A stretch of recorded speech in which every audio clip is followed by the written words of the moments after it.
Oh my goodness. Must be a major update coming at you.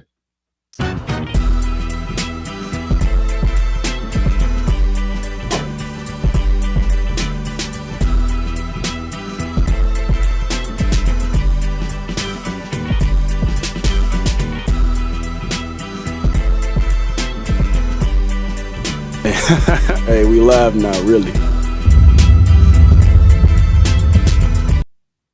All right. Yeah, we live now. Are we really? All right. It's not too much talking because we got to get into this press conference. Nolan Wells' family is having a press conference, and I just wanted to bring y'all the exclusive update of what's going on at the press conference. So without further ado, I'm going to stop talking. I'm going to be quiet. We're going to go ahead and play this press conference, and we're going to go ahead and, get to the root of what's going on. You understand me? Uh-oh. Uh-oh. Hold on. Give me 2 seconds, y'all. How y'all doing, though? How my beautiful people doing out there? Life good? You doing well? My bad, y'all.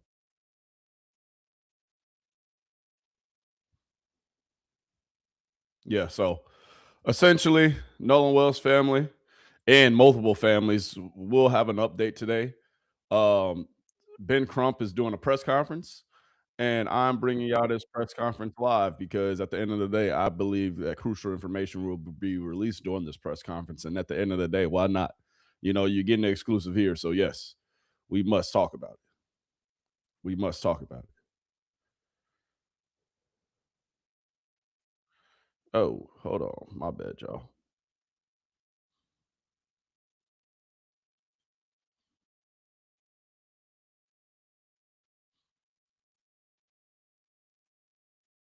Someone who is giving voice. I know the audio is kind of messed up. I'm gonna try to find a better video for y'all, but here it is. Ben Crump. Ben Crump with updates on the family and what's going on. I had to get y'all this exclusive. Thank you to I believe this is important. President and CEO of the National Urban League, Mark Morial. Please give a great round of applause for him not taking their celebrate to invite the families to be here at this great convention.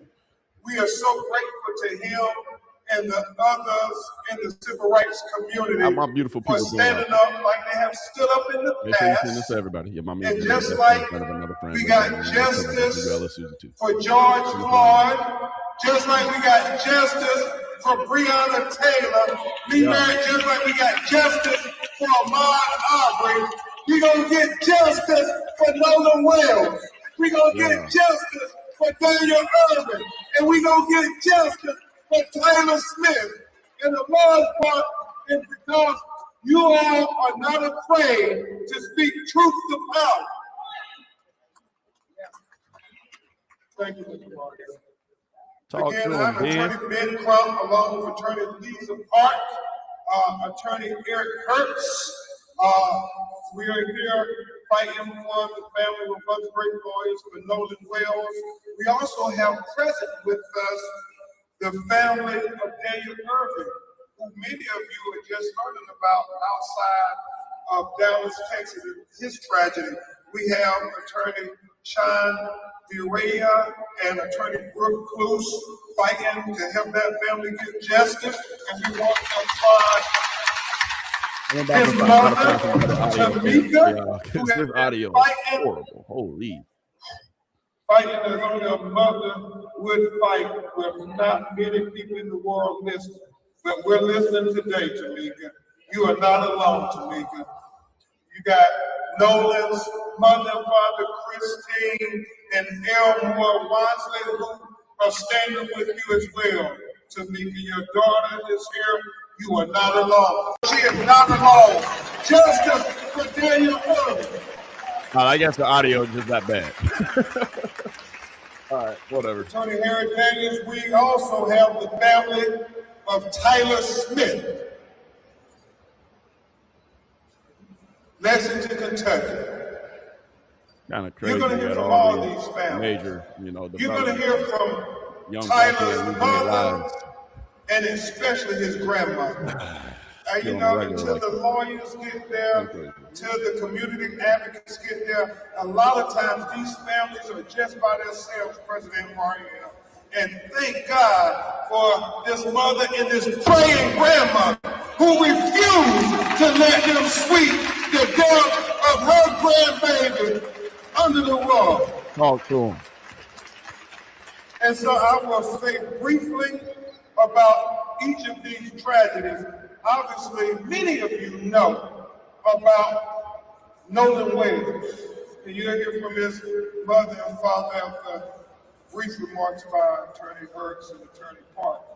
But we all know July 4th, Nolan Wells goes to France, celebrating the 4th of July. All the friends come back. Nolan Wells tragically washes up on the shore 2 days later, dead. And so we know all the current events that have been happening. And we are announcing that we have the audio from the officials, and we have retained and are consulting with some of the foremost audio engineering experts to review those audio tapes from the CTO call in its entirety. That's what I'm talking We about. also, in Attorney Burks may go into greater detail on these matters. With base 44, Oh, a simple YouTube. sentence becomes. Come on, baby. My bad, y'all. Body was found in the same location where they say they left him at. And so we want to know, how is that possible with the oceanic tides? We want the expert. I mean, you got low tides and high tides. It's not adding up, so we are going to dot every I and cross every T until we find out what happened to Nolan Wells. Amen. Can I get an amen? Attorney Works will also go into a little more detail at Attorney Park about how we're trying to coordinate with Dr. Roger Mitchell, who conducted the independent autopsy of Nolan Wells, to be able to inspect his throat that was missing with his body when he was flown to do the autopsy with Dr. Mitchell. Also, we are hopeful that they will discuss with Dr. Mitchell the photographs and observations made at the time when Nolan was first discovered, because Dr. Mitchell did not get an opportunity until July 10th to be able to examine his body. And at that time, we know the airways and the lungs had already been dissected and so forth, so we can't tell if there was the presence of water or not. That would suggest whether he drowned or not. And remember what Dr. Roger Mitchell said in his autopsy. President Mario, he talked about the fact that to say he drowned does not draw the conclusions of what happened to Nolan Wells. He said it is equally important to know at what condition was Nolan Wells' body when he went into the water. Was he conscious or was he unconscious? Was he forced into the water or did he go unforced into the water? He said all of these things are very important. And so we are dotting I's and crossing T's. We are focused on getting to the truth, and we stand for the truth. Me and everybody on my legal team stand for the truth, no matter who it implicates or who it exonerates. Amen. We stand for justice, no matter who it convicts or who it acquits. Yeah. And we stand for transparency, so everybody can see. And that's all we want. We want answers. We're not casting aspersions on anybody. We are saying that we want to make sure everybody who is remotely involved has their questions answered, to make sure we have a full and fair and impartial and transparent investigation. And is that too much to ask for these broken-hearted parents? Is that too much to ask? It's not. That's how, if it was your child, Wouldn't you want the same thing? And I get it. They're attacking me. They're attacking Reverend Al. They're attacking the parents of Nolan Wells. We don't care about those distractions. We ain't no waste time. That's facts. We are completely focused, completely laser focused on getting to the truth, the whole truth, and nothing but the truth. So help us, God. And so the threats, the attacks mean nothing to us. We will not be deterred. Look into our eyes. We're going to get to the truth.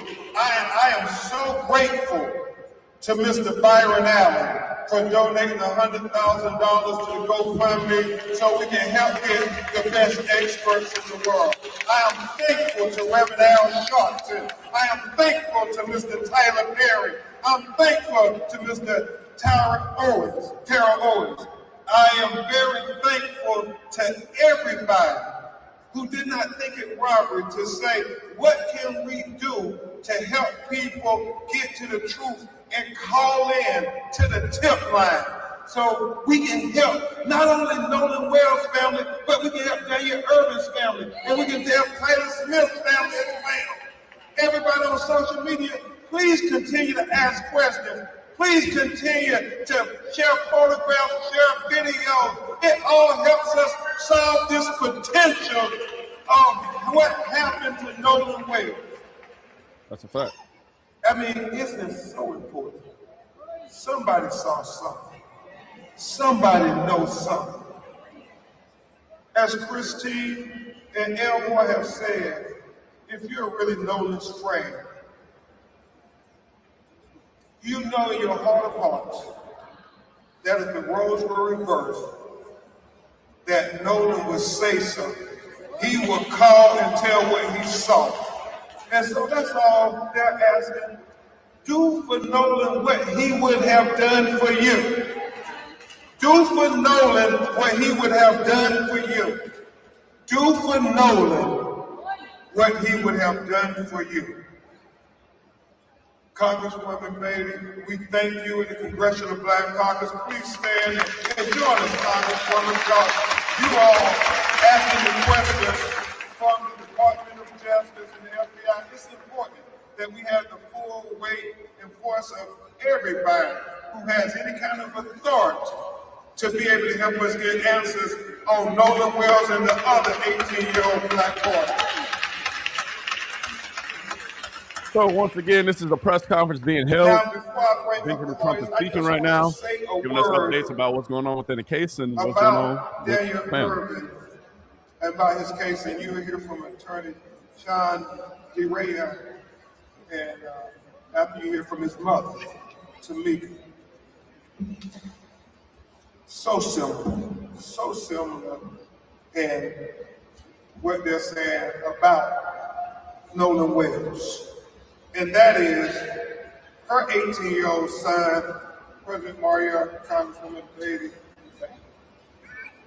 Two young white teenagers come, pick them up from their house, leave, they go on, I guess it's an alleged fishing trip. Her son, I guess they are saying, accidentally drowns. But his two friends then throw away his clothes, right, Sean? Throw away his cell phone, go and delete all the text messages between Daniel Irvin and them, and then say nothing. If it's an accidental drowning, why wouldn't you come to his mother and tell her he drowned by accident? Why wouldn't you go to the authorities? Why wouldn't you go to somebody and say there was a terrible tragedy, he accidentally drowned? But no, they gonna throw away all of the evidence that is germane to finding out what happened. And it's only after his mother raised all kind of hell, and for 4 days they are searching for what happened. Minister Dominique Alexander and the activists in Dallas, they said, no, something happened to Daniel Irvin. We got to get to the bottom of this. Then and only then, Mark Royale, does the young people come forward to the authorities with their parents and they say, well, we were there, and they confessed that they threw away his cell phone and his clothes, and they deleted the messages. And so law enforcement charged and arrested him after 3 months. 3 months passed, not until Nolan Wells started making the news did they finally come, and they arrest them, but not for the death of Daniel Irvin. They arrest him with tampering with evidence, and that's it. And what his mother is saying, what Attorney DeRea is saying, what Attorney Brooke Cruz is saying is simply this. If they would lie about his cell phone and throw it away, if they would lie about his clothes and throw it away, if they would lie about deleting text messages between Daniel and them, how can you believe it when they say it was an accidental drowning?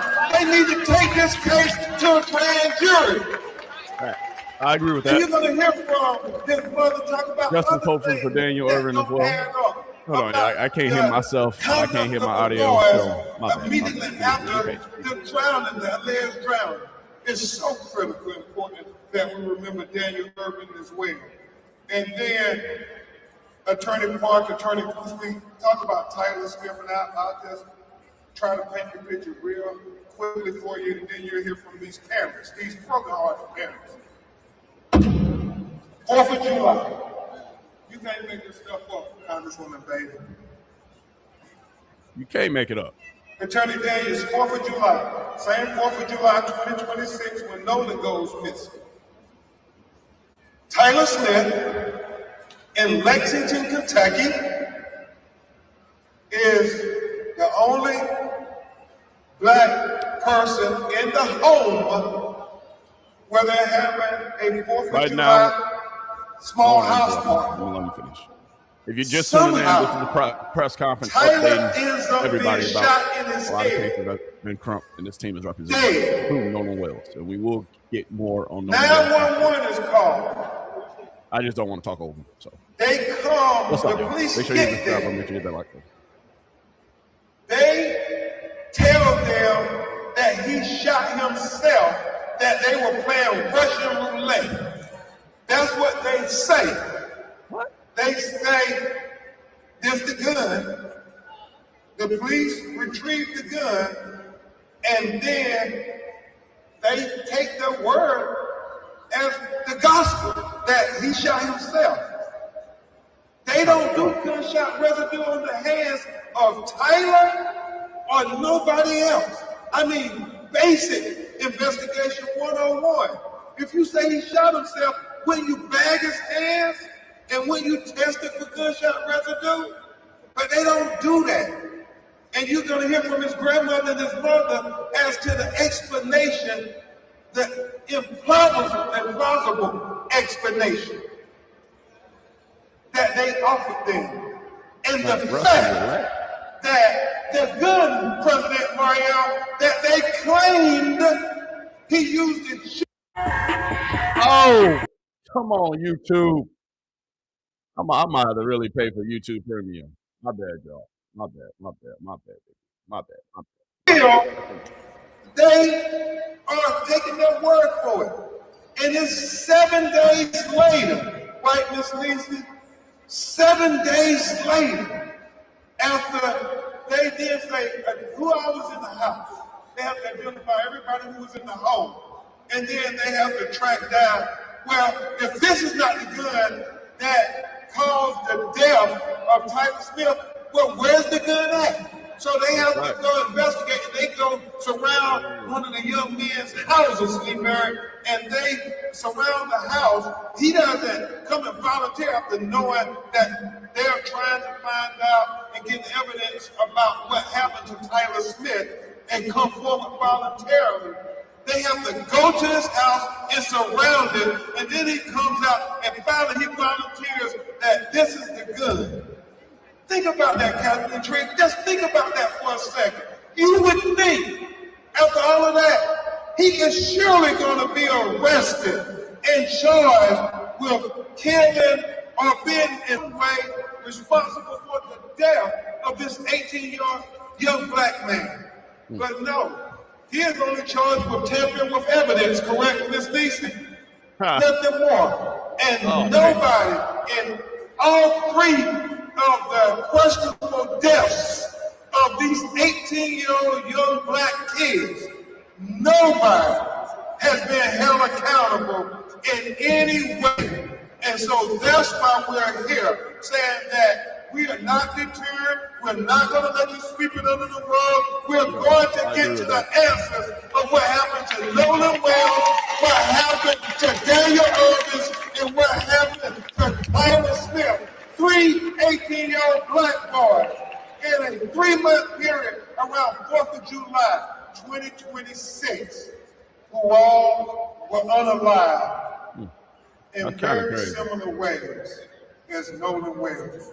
And I'm very thankful to his parents for using the attention that they were given and blessed with to also give attention to these other 18-year-old black boys. Can we clap it up? Can we clap it up for the Nolan Wells family? Thank you so much, for at this time,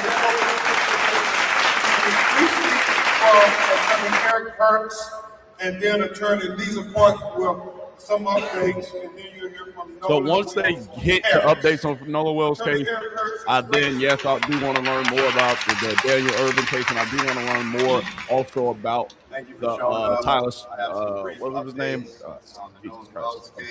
Tyler Smith case. We have been working with the district attorney. We've gotten a letter back yesterday, and she's willing to listen to some of the evidence we have, although we're having to still discuss. I'm good. Hit that follow button in the chat. That's something that we'll How you doing? The phones, not just that follow button, hit the like button. Phones, but the other phones that are involved in the situation, we are trying to coordinate and have come to a tentative agreement with the district attorney to go ahead and have them investigated together jointly with our experts as well as their experts, and I believe, if I'm not speaking out of turn, the FBI is going to also be present there, and that's going to show a lot of stuff that we haven't seen. I'm going to keep it short, but as I always say, I'm going to let me say one more time, society is judged by how the most powerful treat the most vulnerable, and justice will prevail. Thank you. Thank you very much, Attorney Eric Hertz. And now you will hear briefly from Attorney Lisa Park, who heads up our Atlanta, Georgia office, and has been leading on this Okay. Talk to us. What update you got for us, Miss? I just want to recognize all of these families for coming here today, traveling here to Nashville, even family that's here in the audience. If you think for just a moment, for these tragedies, they really just happened. They really just happened. If you've never had a loved one that you've lost, it's hard. And you feel like going into a quiet place by yourself, mourning, grieving, doing all of our own religious rituals, right? And so it's quite hard that these families have had to come into the spotlight to stand up for their children. This is not where they want to be. And for those people who somehow think that they want to be in the spotlight, I guarantee you, this is not where they want to be. For all of these families, for every single family member that is suffering through these losses. So I want to commend all of these families. I also want to commend them for coming together as a group, right? Because all of us, we are stronger together. We are stronger together. I agree with that. There are so many unanswered questions for all three of these cases, but there's hope. And I see that hope because we do get calls. We have been getting over 100 calls a day. That's what I'm talking about. Keep it up, y'all. Everybody who's called in, because for every time there's a hater, that's saying that these people just want the spotlight. When somebody calls in with some encouragement, when somebody calls in with some information, it makes up for that. And then that's the thing. We know that we're stronger together. Let me pause this. Questions, these cases. Let me just pause it for 2 seconds. Let me get this take off. Do y'all think a family, after they just lost someone who they probably was hoping and expecting, someone who was probably their son, their daughter, their brother, whoever, after they just lost someone who they were probably hoping will probably bury them before they bury them? You get that? You get what I'm saying? They're hoping that their son will eventually bury them, not the other way around. Because that's how the natural progression goes through life. You bury your parents, you bury your grandparents, you bury your aunts, your uncles before they have to bury you. Do you think a family is really going to just want this attention after they just lost a loved one, or would they rather have their loved one back? I'm just asking for a friend. Yeah, so all that they just want attention, no, bro, that's victim blaming. They don't want attention, they want justice, and they just want answers. Because if it was your family member, or if it was your brother, your sister, or if it was your son or daughter, you want answers too. Cases can be solved, and we can do it together. Yes, sir. So I want to thank everybody for calling. Well, I ain't gonna cut the press conference no more. But I also, last thing, I want to encourage those who have not called yet, and you know that you have some information. One, I know that it's scary. I know that you may be scared. But if there's a time in your life to do the right thing, this is it. Right. And you just have to be brave. And go ahead and please call us. These people, we need to. We need to. Right. Thank you. Thank you, Attorney Clark. And as Nolan's mother and father get ready to come, I cannot express to you how encouraged we are that we're going to get to the truth. I mean, so many things are coming to light, and we're going to get to the truth. We are not trying to cast aspersions on anybody. We want the truth. We want the truth. That's what we want. And like we said, if that implication or exonerates you, then you got to talk to your Lord. You got to talk to your God. But we want the truth and nothing but the truth. And if it was your child, you would want the same thing. And so that's why everybody who got children, you could understand the pain, the agony that this mother and father have been dealing with since 4th of July. And you got to understand too, this is my last time cutting them off, but 4th of July for this family, 4th of July for anybody who has ever lost someone on a holiday, those holidays will never, ever, ever, as you're alive, those holidays will never be the same for those families. That's a holiday when it comes around, you're mourning instead of celebrating. I'm just throwing that out there. And for all of y'all to say, yeah, they want attention, they want this or that. Nah, dog, it's not about that. It's about just getting answers. And if those answers lead to somebody getting arrested, then those answers lead to someone getting arrested. If those answers lead to someone potentially, at the end of the day being exonerated, being found innocent, then yes, hey, that's cool too. Even if it was just a drowning, then say if it was just a drowning. And let us be on our way. No matter which side of the aisle you on, there's still a family who's grieving and a family who lost their lives. Whose child lost their lives, excuse me. Let me stop though. How people came, time they within hours of finding him saying, well, no foul play, just gone. Mm-hmm. How do you tell somebody just go on when my son is dead and nobody's giving us any answers? All those people out on that island, and you mean nobody knows nothing? Nobody saw anything? No, we refuse to accept that nobody knows nothing. We're going to get to the truth.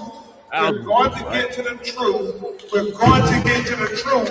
And it's starting to come to light. Because truth is light. And we're going to get to the truth. Y'all give it up for the mother and father of Nolan Wells, Elmer and Christine.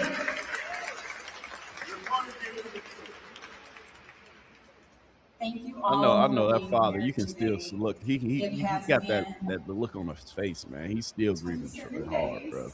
He don't want to be there right now, but he know he got to since be there for his we son. have been able to talk to our son, to hug him, to tell him we love him. You can This tell he's has still heartbroken, bro. been the most difficult Because that was probably his favorite son too. You time know, we have ever parents say had. they don't got favorites, but they got favorites. You can look in his I face. want to tell bro. you who You don't want Nolan to be there. was. Nolan was Stuff a ain't easy, God-fearing, God-loving child. He loved everyone. He was the person who would just make you feel comfortable just being in his space. He was never one to exclude. He always wanted everyone to be happy, to feel good, to have purpose. He would lift anyone up. It didn't even matter if he didn't know you. If you took that moment to just tell him a little bit about yourself, what you wanted to do with your life, right then and there, Nolan would be your biggest cheerleader. Today we are begging, because I'm not too proud to beg. We are begging, if anyone knows anything, his friends, strangers, please call the hotline, because we will not be able to rest until we get answers. But And that's please all the understand answers. that all of these distractions, these other questions that people, the attacks that people have sent our way, just know we will not be distracted. We are ready to do whatever we need to do as his parents to continue advocating for him, because Nolan is not here. He is not here to speak for himself. He is not here to tell us what happened. So again, we will not rest until we get answers. Like his And whole if heart you goes. know something, you feel on need his to face. let us know. Please do not be afraid. God damn. Okay? I can only Thank imagine. you all son, so bro. much again. We truly appreciate your love and support. This is the Google Oh, AI I Professional knew they was gonna hit us Certificate. with it. Start here to gain the skills for a new All way right, of y'all, working. I ain't gonna lie. Maybe We just Vast clicked AI to this help off on write the screen. All right, bear with me. I'm sorry, y'all. It is what it is. Back to the Red Schedule program. Look, a new challenge every morning, trying to process this. It's the biggest challenge I've ever had. I pretty much was raised up like a lot of you. I didn't have a lot, but I always said I wanted to give my children more than what I had. And I think, dog, you can hear the grieving in his voice. Dog, he don't want to be there. You think he really want to be going around doing a press conference, trying to get justice and seek justice and trying to have the right thing done in this investigation just for his son? You can see it on his face. He don't want to be there. So for people to be attacking this family, for people to be saying this and that, dog, this is real life. Somebody really lost their lives. The son is no longer coming back to his family. And just looking at this father, dog, I don't have kids, but I can just only imagine, bro, the heartbreak that's going on with him. Especially when his son, Nolan, that was probably his favorite child. The child that never got in trouble, the child that always listened and was involved in sports. And he was probably not living through his child, but he was inspired by that one child. Parents say they don't got favorites, but they got favorites. And you can tell Nolan was probably his favorite son, even though he had multiple. Parents, you ain't lying. You ain't fooling nobody. But, dog, my heart breaks for his dad, bro. I think me and my wife did that. We raised Nolan to love everyone, be kind to everyone, because it was just the right thing to do. I got a lot of stuff, but what I really want to say is, like like my wife said, if you know something and you are really, if Nolan was really your best friend, or for the people who say that he was their friend, please come forward and tell us what you know. All we want to know is the truth.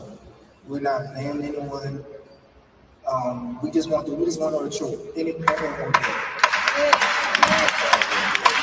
That's right. Any parent will want that. Also, but dog, the disrespect is coming toward my wife and my family. For any parent, no matter what race you are, they need time to grieve. A parent can't grieve when you have people attacking them, attacking their jobs, attacking their character, just attacking them, period. Like, where's the empathy in it? We, America don't have empathy for people who look like us. A diverse country. Not one race made this country. We all made this race, made this country. Can we drop a prime for them? We all did make this country. It's a damn shame that we all can't come together in time to crash. And just call our attorneys, give them information, and they'll take it and just help us out. And not just us, but all these families need answers. Anyone with information on any one of these cases, please come forward. Because being a child is something that you do with the rest of your life. Ben Crump, stop fucking clapping. Damn, let him talk. President Mario, I would just say the attacks for the piss me off. has been a nurse for years, and she hasn't ever gotten negative reviews. But since she has been advocating to find out what happened to her 18-year-old son after he was washed up dead on Horn Island, sick people have been going on her company's website giving her negative reviews. Can you all imagine anything worse than that? That is a shame for God. They are just sick, evil people who would attack this mother and this father for simply saying, we want to know what happened to our child. Don't worry, Christine. We standing with you. We are standing with you. And to be quite honest with you, just hitting that point once again, dog, for anybody, any souls who really went to her page, bro, to leave bad reviews and talk bad, it says a lot more about you than it does about her. She ain't had not one bad review her whole career. Now all of a sudden she getting bad reviews because she just seeking justice for her son. All she asked was for answers. She ain't blame nobody. They ain't blame Wyatt, Warren, and all those people. A fart. Y'all know what his name. You know, I don't want to get sued, so I got to say fart instead of, you know his name. But, oh, they ain't asked for none of this. Y'all leaving bad reviews on their page? Dog, that's sad, dog. That people will even want to do that. They ain't blaming nobody. Nobody's even been arrested. So what the hell you mad at them for? Shit's crazy, bro. Welcome to America.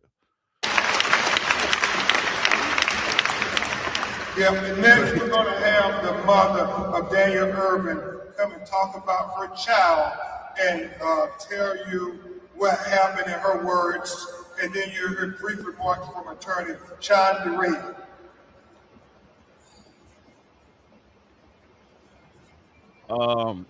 I mean, we already, you know, I'm going to put a spotlight. I'm going to give Daniel Irvin and his family a spotlight. I just really want to talk about Nolan Wells today. But I haven't touched on this Daniel Irvin's case, but we're going to talk about Daniel Irvin too. Thank you, Mr. Crum. What's going on with this Daniel Irvin case? Why not? Tampering charges in this case is absolutely unacceptable.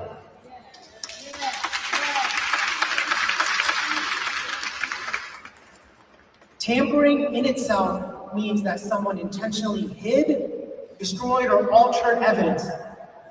If the district attorney's office has that evidence, take that evidence, put it together, and present it to a new grand jury.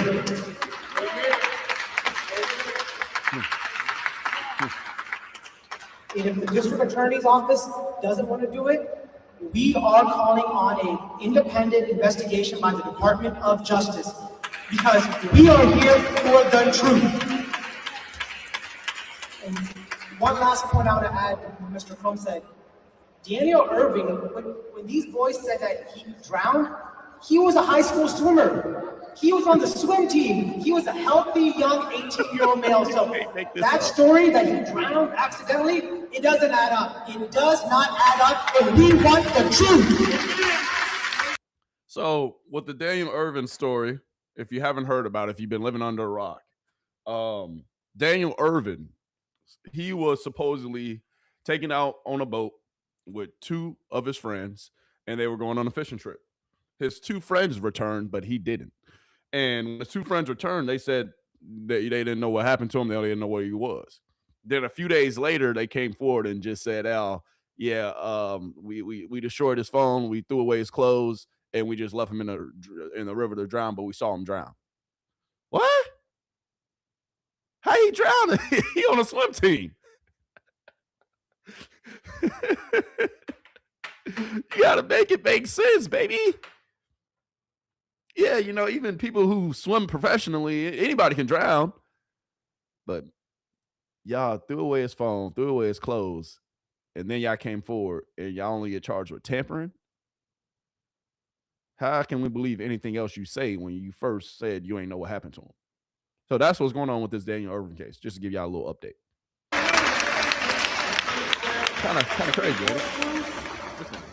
He drowned? Justice for Daniel Irvin too, baby.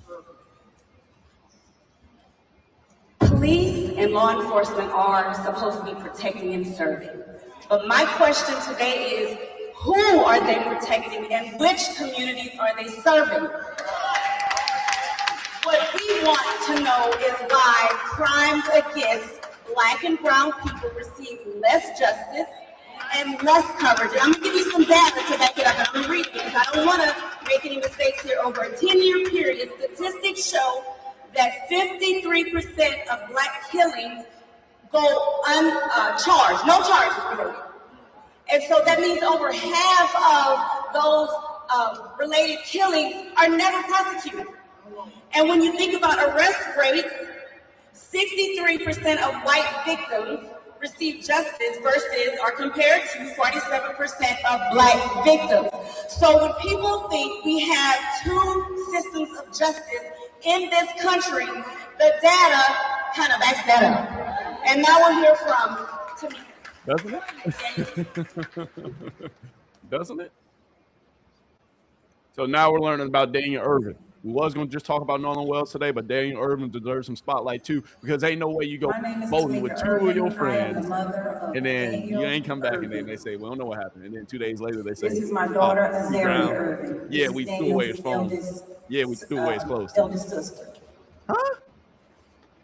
So this case even what a lot of you guys don't know, to give you like some context, my son told me that he was going to go outside and hang with some friends, okay? And I was under the understanding that he would be in the neighborhood. So I didn't know where my son was. I thought that he was just visiting friends in the neighborhood. Mm-hmm.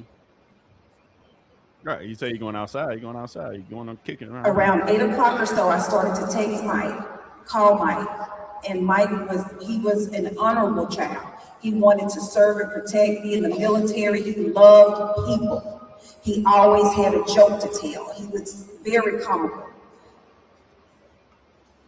So I called the police the following day at 12:30 in the morning, and I said, hey, my son ID is here, and his money is here, his social security is here, and I don't know where he's at, and this is not like him, so I'm reporting him missing under suspicious circumstances.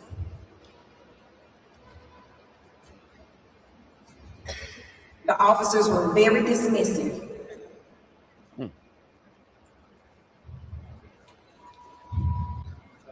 You can tell she's trying to not get angry, not get too upset. Take your time. Take your time. The officers were very dismissive. So I didn't get any information about where my son was. I canvassed the neighborhood. I knocked on doors. I asked neighbors for video footage. I had to do the footwork, the research, the investigating. I had to do it. And so to the mothers, to anyone out there who have a loved one, do not wait for the police.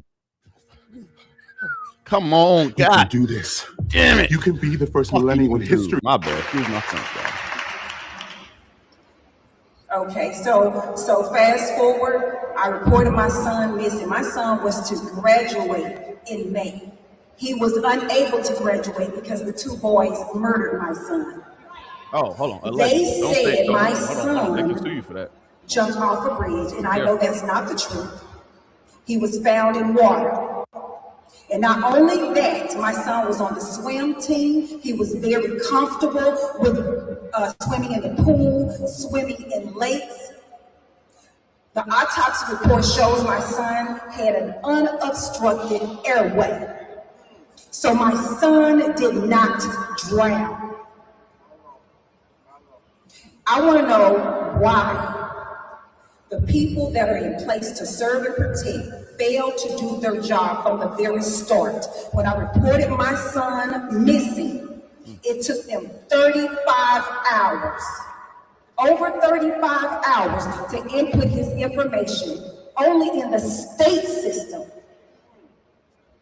showing that he was missing. They failed to enter his information in the NCIC, the National Criminal Database. Don't get too angry. Me and my son was under 21. Law enforcement had a responsibility to enter his information within 2 hours, and they failed to do it. And I'm here to fight for him. I want justice. We are in the pursuit of justice. Justice for Daniel Irvin.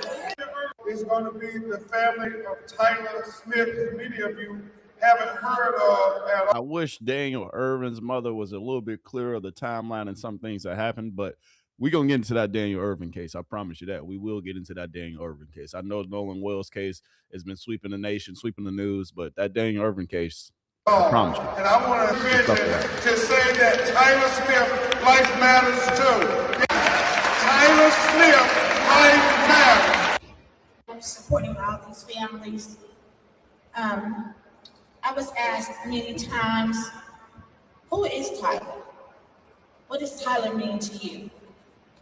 And I had to take a deep dive into that, because to give a few words wouldn't be justice. So I went into my prayer closet, as most names do, because see, Tyler calls me name. And when people ask me to tell them, I find a struggle in finding words big enough to describe who he is. Tyler is charismatic. He's warmth. Tyler is love. Tyler is compassion and tolerance. Tyler is focus and determination. Tyler is an entrepreneur with dreams, goals, and a vision for his future. Tyler is a calming presence, a peacemaker, and a source of comfort to those around him.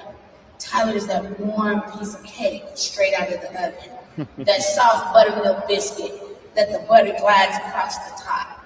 Tyler is the depth of a baby's laughter and the warmth of a grandmother's hug. Tyler is what many people spend a lifetime searching for, but never fully find: a genuine soul with a kind heart and a beautiful spirit. For me, Tyler is much more than all of those things. He's my motivation, my determination, the wind beneath my wings. Even in his absence, he continues to give me strength. He has become a part of the reason I stand, the part of the reason that I keep moving forward. That's for the Tyler, man. When I received that call This is at crazy. 6 a.m. that morning that my grandson had been involved in a shooting, I thought, okay, hand, foot. And I arrived upon the scene of the hospital and found out that this was a gunshot wound to the head. Again, I'm a praying mother. I have a son who a year ago had a near fatal car accident. I know what God can do. I can't tell you what God can do. I've seen it. I watch it every day. I watch him learn how to walk and talk. And I comforted his grandfather and said, don't worry about this. We've already been through this fire. It'll be okay. when the physician came out and pronounced my grandson, and she stated self-inflicted, accidental, I told her, you're a liar, and there's no truth in it. I explained to her immediately. I said, how do you have this evidence for you to know this? She said, because they said. I said, they said? Who said? Who was She they? said, yes. As days progressed, my family and I began to move forward. We got none effort, energy at all from the Lexington Fayette County Police Department. We were told that we needed to accept accidental, self-inflicted. Whoa. They offered no traces of gun residue, even though I called the coroner's office and the police department. And I begged and pleaded, please, bag his hands. No child, and I say child because it's relative, no one was searched on the scene. They took an investigation as a total from all 5 of these young people and said, they said this is what happened. I asked for gun residue on anyone. The answer that I was given, well, there's no need to bag his hands. Everyone in this room would have gun residue on them. That was their excuse to me. What? When they moved my grandson and My bad, y'all, but what they saying is, dog, for them not to have any kind of gun residue on your hand, I shoot guns for fun. And yeah, if you hold a gun, you might have a little residue on it. But if you shoot that motherfucker, you're going to have a lot of residue on it. So you mean to tell me you ain't checked none of the residue from anyone's hands? Because some people going to have the person who shot the gun going to have all the residue on it. Bro, what? Okay. coroner's office, but Kind to of the crazy. state capitol, which I was told wouldn't happen until that following Monday. Miraculously, in 2 hours, he was on his way to the medical examiner in the Capitol. On Monday morning at 10 a.m., they came back and told me again, accidental, self-inflicted. For 17 days, my sons and I worked tirelessly, investigating everything on our own. The police department gave us nothing, absolutely nothing. They treated me as if I were a pirate, asking all the wrong questions. Why do you need to know? We've handed you that carrot already. Take a bite, settle down. It's accidental, self-inflicted. As I talked to the police chief, I explained to him, he said, well, what do you want from this? What are you looking for? I said, what would you be looking for? Exactly. I want transparency. I want you to simply do the job that you were paid to do. Protect and serve, right? That's what they're supposed to do. We just ask you to earn the paycheck that you either receive this week or the next. We ask you to simply, the same way you go into our black and brown neighborhoods and you can investigate and you can interrogate and you can charge, give us the same respect. Talk to him. Tyler is loved. He's loved. But most importantly, Tyler calls her mama. Tyler calls me Pepper. That's my baby, Pepper. He's my baby. It will be my dying breath to say his name. No stone will go unturned. I'm not afraid to go to hell and sit with the devil about my work. I want to know. I want transparency. I want someone to speak on it. Continue to say our names. Continue to say our children's names. We deserve answers. With this case in We particular, deserve justice. they said so to get people, because she didn't really talk about it, but they said with this Tyler Smith case, they said literally that they was playing Russian roulette on the 4th of July. Russian roulette. Russian roulette? And y'all really out here? Never mind. But y'all playing Russian roulette? Is this for play? Is this real life? They was playing Russian roulette and only the black person dies in the room. Oh, okay. We deserve transparency. That's all we're asking for. And I thank you all so much for the time and the space that you have given Russian roulette. every one of us. Justice for Tyler Smith. Justice for Tyler Smith. Oh, well, he played Russian roulette. He was the one who died. We're playing Russian roulette. We're going to get to the truth on Tyler. I promise you, we're going to get to the truth of what happened to Tyler Smith. At this time, President Mario, we're going to ask that the Congresswoman just say a brief word and take questions. Ms. Evans, CBC, thank you all very much. Let me simply say the two most powerful words we can say. To you as families, to the Urban League family, to you, President CEO, and my good friend, to you, Attorney. Not kind of crazy. This is crazy. Thank you. But let me just say, the Congressional Black Caucus, we aren't just coming today. We communicated with Attorney Crump, with President Mark Muriel, and we stand with you. And I'll end with your words, Mark. We're going to let justice roll down like a stream and righteousness like mighty waters. We are the Congressional Black Caucus. We stand for you, for justice, transparency, and righteousness. Thank you and God bless you. You know, with all this Nolan Wells stuff and all this information and everything that's going on, I still want y'all to remember this one thing. What are Epstein files at? I'm just saying. All right, let's get back to the rest of the program. Don't forget about Epstein files, though, because we got some pedophiles in office. and with this war going on, with this Nolan Wells case, they getting exactly what they want. Oh, they forgot about the Epstein files. No, we didn't. Just saying. Remember that. My bad. I digress. My bad. My bad. I'll bring it up old stuff. Members of the media. Members of the media. If anyone in the working media has a question for Attorney Crump, then please identify yourself, speak real loudly. Go ahead.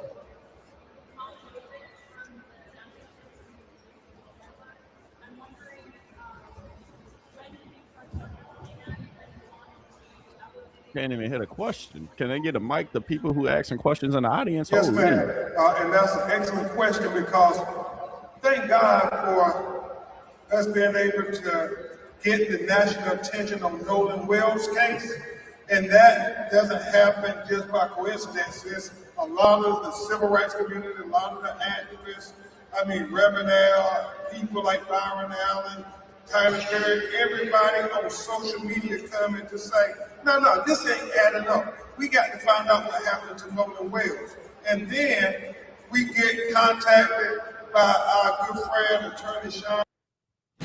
Tools from Harbor Freight are doing hard work in real garages across America. Like at Nico's. Get off that with me. And Attorney Brooklyn start working with them. And then we get a call to the call center, President Marielle. And I simply can't believe what happened to Tyler Smith. It shocks my conscience. And so Kareem Ali and Cliff Jones, my investigators, they start to investigate. And we're saying, this can't be true. They really didn't do a gunshot residue test on the hands. That's basic. And so it hits me that all of them are 18-year-old black kids that died in very questionable circumstances, when Nolan was the only black kid on the boat. Daniel was the only black kid allegedly on the fishing trip. And Tyler was the only black kid at the 4th of July celebration party, house party. And all of them are 18 years old. Look at the dates. That's eerie when you look at the dates. February 8th, Tyler Smith is born. July 4th, 2026, he is dead. Can I see the other? Oh, this is Daniel Irvin. I mean, he's born November 21st, 2007. He is dead on April 17, 2026. President Nolan Wells, born August 19, 2007. He is dead in July of 2026. The date is yet to be determined. All of these young black kids were born in 2007, and all three of these black kids died 2026, 18 years of age, on the cusp of manhood. And I said, no, we got to show that this is not a coincidence that all these young 18-year-old black men are ending up dead and nobody's being held accountable. No, we got to bring the law. We got to bring the law. Nah, that's a fact. Because the alarm needs to be rung. That's not a coincidence. It's not a coincidence. I mean, it's not a coincidence that they died, but it's also not a coincidence that their deaths aren't being investigated the proper way. And this is not going to be a president that's going to be continuing to move forward. We're not going to continue to hold that precedent that when black people die, it was suicide. It was nah. Do the improper investigation and give us a proper answer. Members who were planning to come to Nashville asked me late last week if we would be commenting on, dealing with, shedding any light on the Nolan Wells case. I invited Ben Crump to come to Nashville to brief us on the Wells case. In the course of that conversation, he shared with me, by the way, there are 2 other similar cases. I said, 2 other similar cases? I said, Ben, can you bring all of the families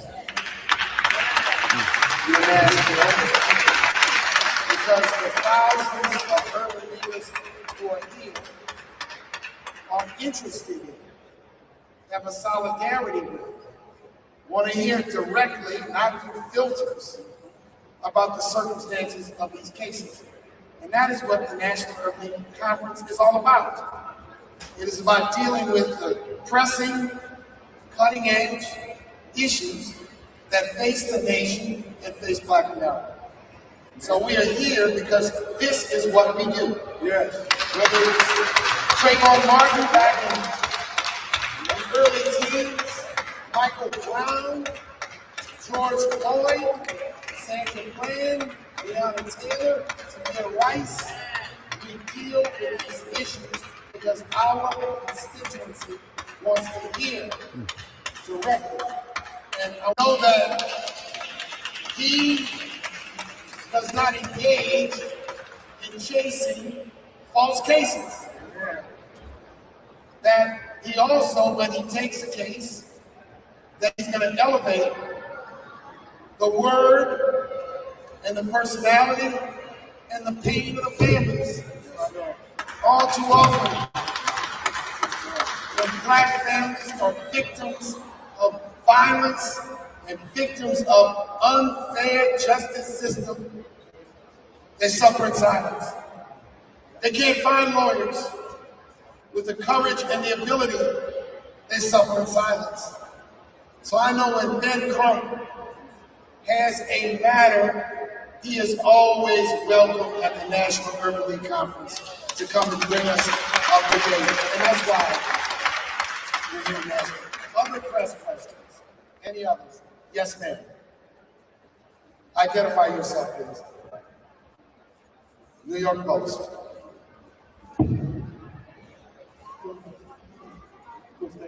Yeah, we know about the question. We were ready for it. This attack and this threat to sue us and the family for defamation, that's a distraction. We're not distracted by it at all. And it's about getting to the truth. That's what we want. And that's what we're focused on. We haven't done anything other than ask questions to get to the truth. Okay. Another one.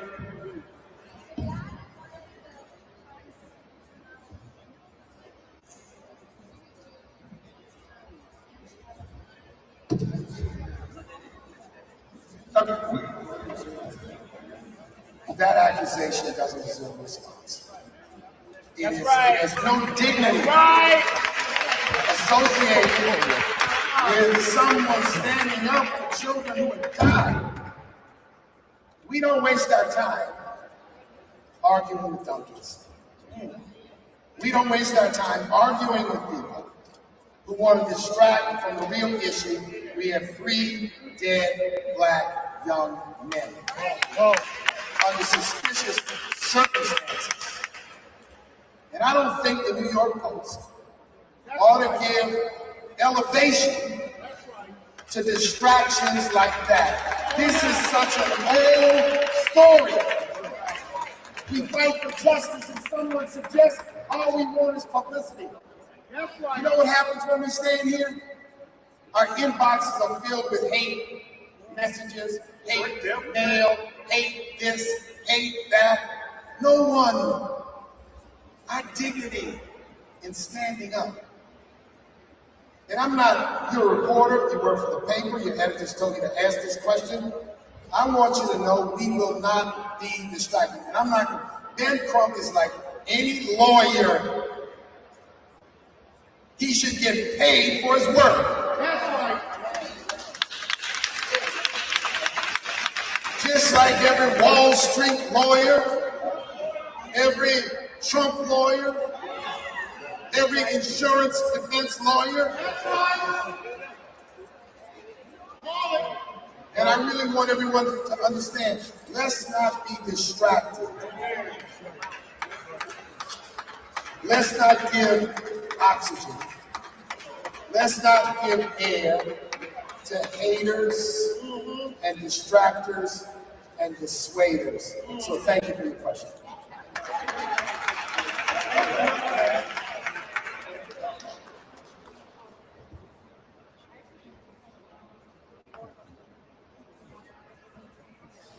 Come on, I can't hit. Can y'all can they give the microphone to somebody who asking these questions? I can't hear the questions. I can't. I got a whole bunch of videos that we're gonna get into after this, so y'all just be patient. All right. Got videos literally queued up. So as soon as this press conference is over, we're gonna really get to the nitty-gritty of all I that. will not ever surrender the fact that I am American.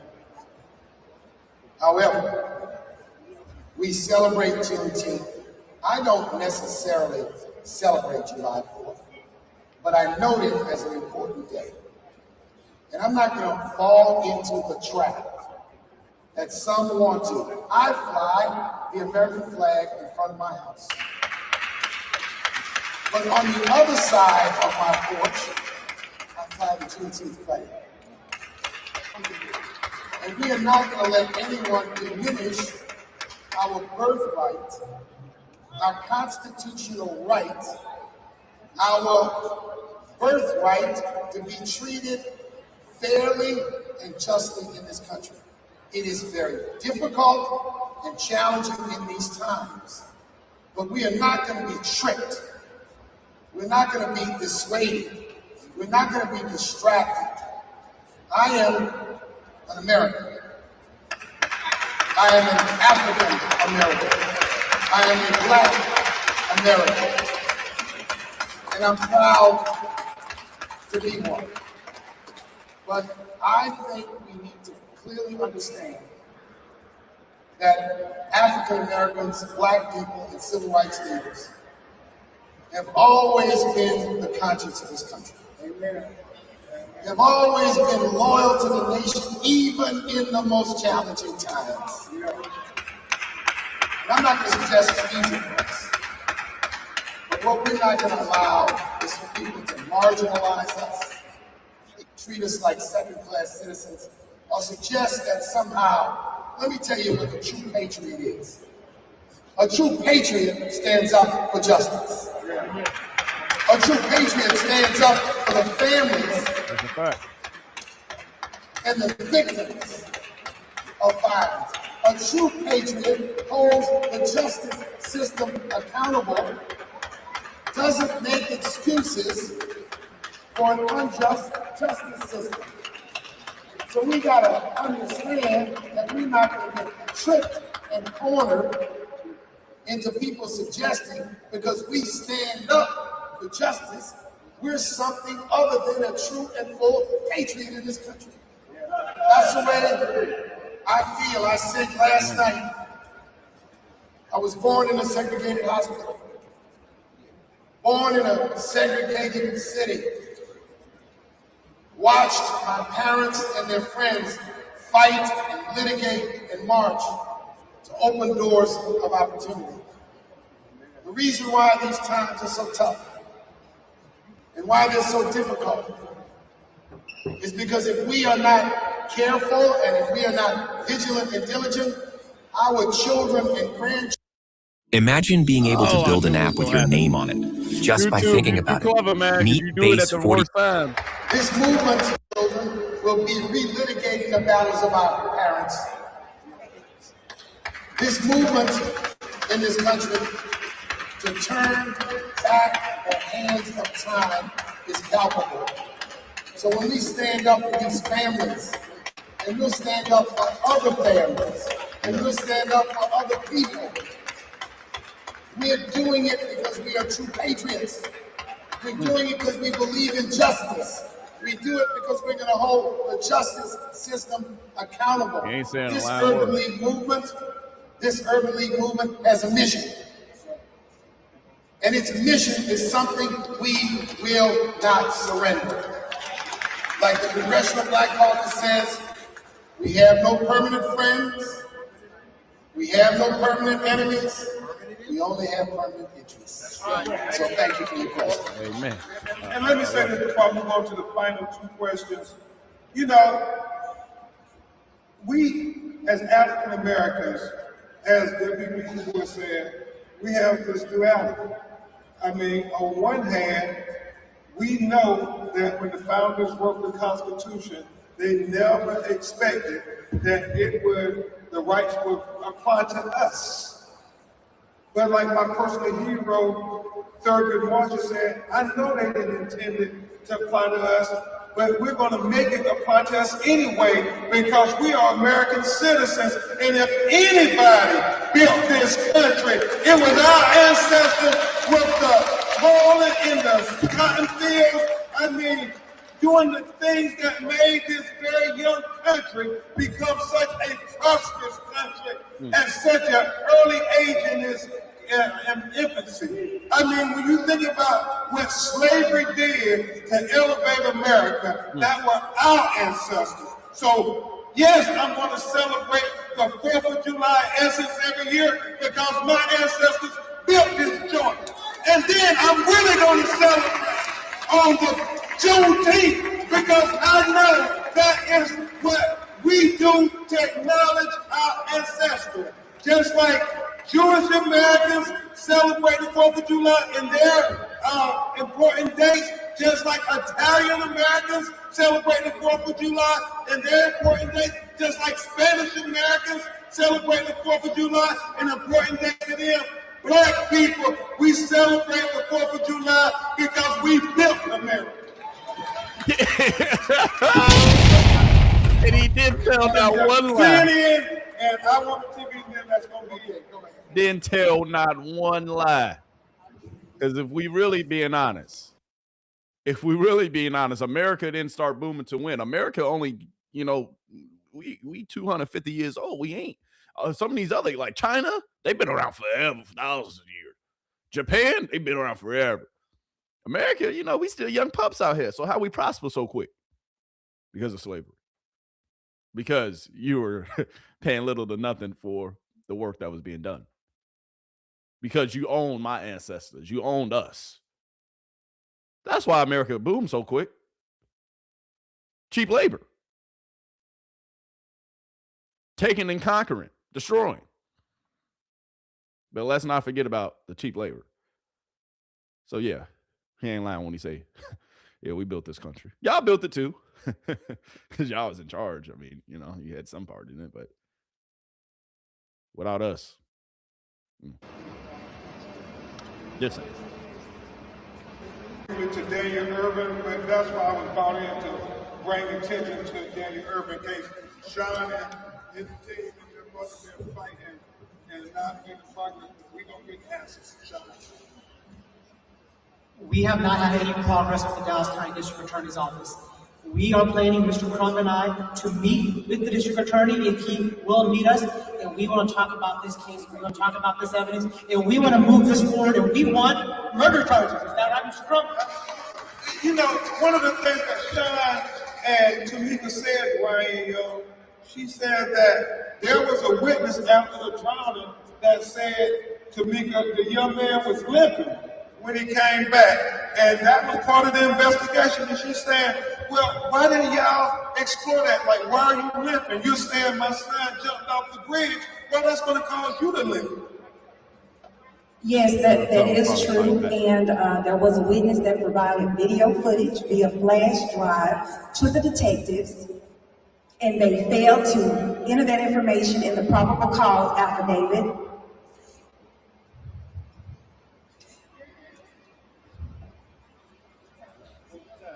Take your time.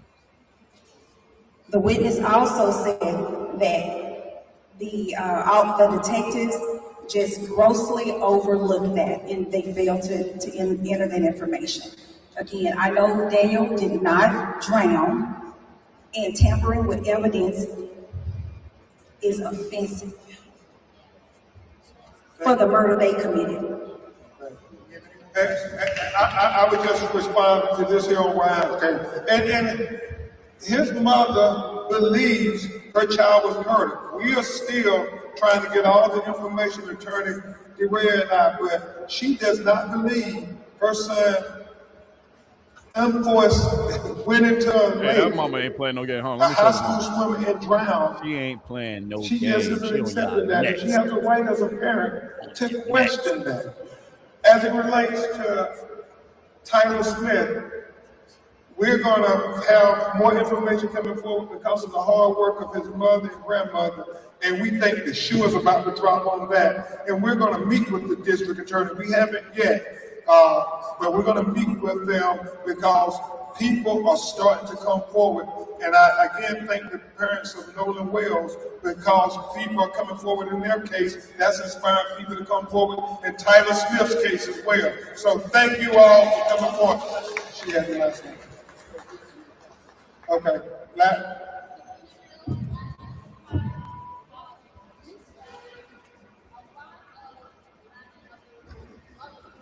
I can't. Next time during a press conference, can we please give microphones to the people asking the question so we can provide a little bit more context to what's being asked? I appreciate the answers. My message would be that we have to have tough conversations. This is something our community already knows. We have to make sure that, and I know my husband and I, we have had countless conversations with all of our children about the importance of understanding when you are moving in different spaces with people that do not look like you. And it's unfortunate that we have to have these conversations, but they are needed in order to hopefully keep our children safe. So I would say to all the mothers out there, especially my Black mothers, we just have to keep pushing forward. We have to do things to protect our children.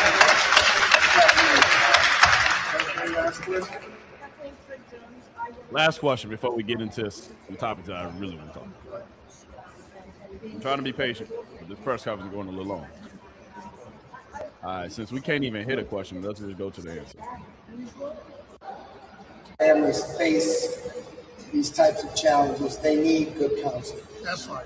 They should not wallow and try to handle it themselves. They shouldn't just go to community leaders and politicians, although that's important. They need good counsel. They need good civil rights counsel. They need people like Ben Crump or Lee Merritt, and there are many, many others around the nation who do this kind of important work. And I just encourage families that face cases of injustice, cases where they want answers, to work to get good counsel. We at Urban League, our affiliates, we get calls all the time. And what we try to do is guide them in the right direction. We try to help them identify counsel or people, and that is really, really important, the case. I want to confront the question you asked about race. Something in this country, whenever a black person is the victim of an act of injustice, why is it when we seek justice, we get this smear campaign? That's right. Of playing race card. I have seen this movie for many, many, many years. All right, man, let's talk. We are going to call it out because we are not going to be dissuaded, distracted, or intimidated for standing up for members of our community. Let the charges come. I say it's like they're blowing bubbles. It's just a lot of rhetoric, it's nasty, and it's hateful. But you know what I found? Like every loud person attacking us, there's 15 quiet people. Yes. Who represent silent supporters of justice. They may not speak out, they may not go on social media, but they're in solidarity. We have to remember that. The loudest voices in the room are not the most important voices in the room. Amen. Let me thank you all for coming. We've got some other activities. I will power motion. Let's thank them from. Let's one more time thank these families for their. All right, so there you have it, folks. The press conference. We got a small update as far as the Nolan Wells case. We didn't hear any crazy or major updates that I was hoping for, to be quite honest with you. But then again, dog, if I'm being honest, we got enough. We got enough. And with us getting enough, you know, it kind of comes down to like, man, that it's a lot of injustices going on in this country still. Even after all these years, after all this time.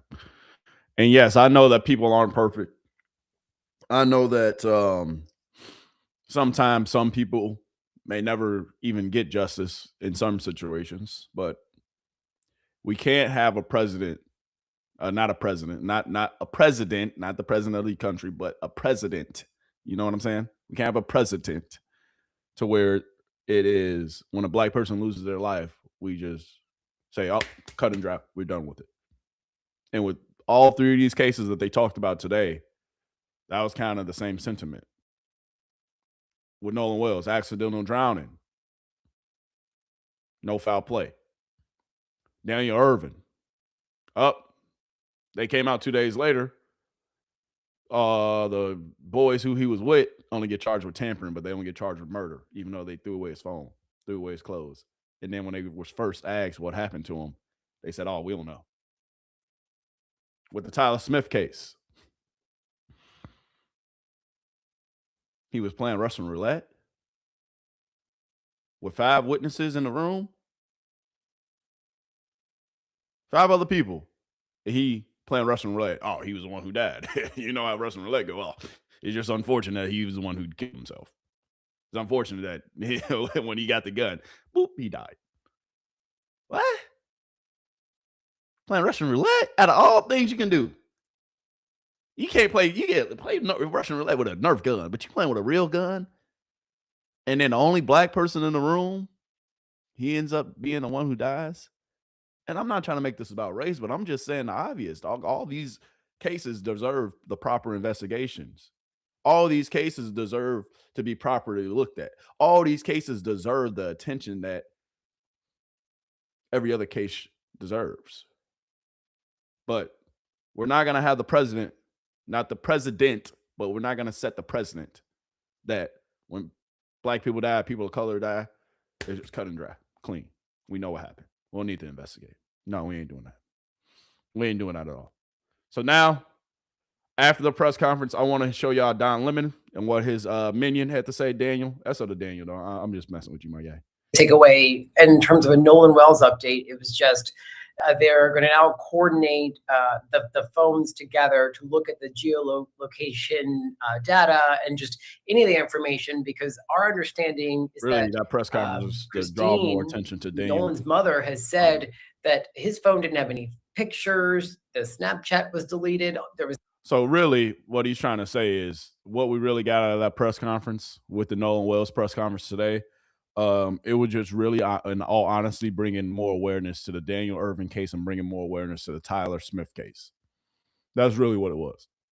For Nolan Wells, we didn't get too many updates today, but I got some videos that we're going to talk about and that I'm going to show y'all because we do updates. There's nothing on.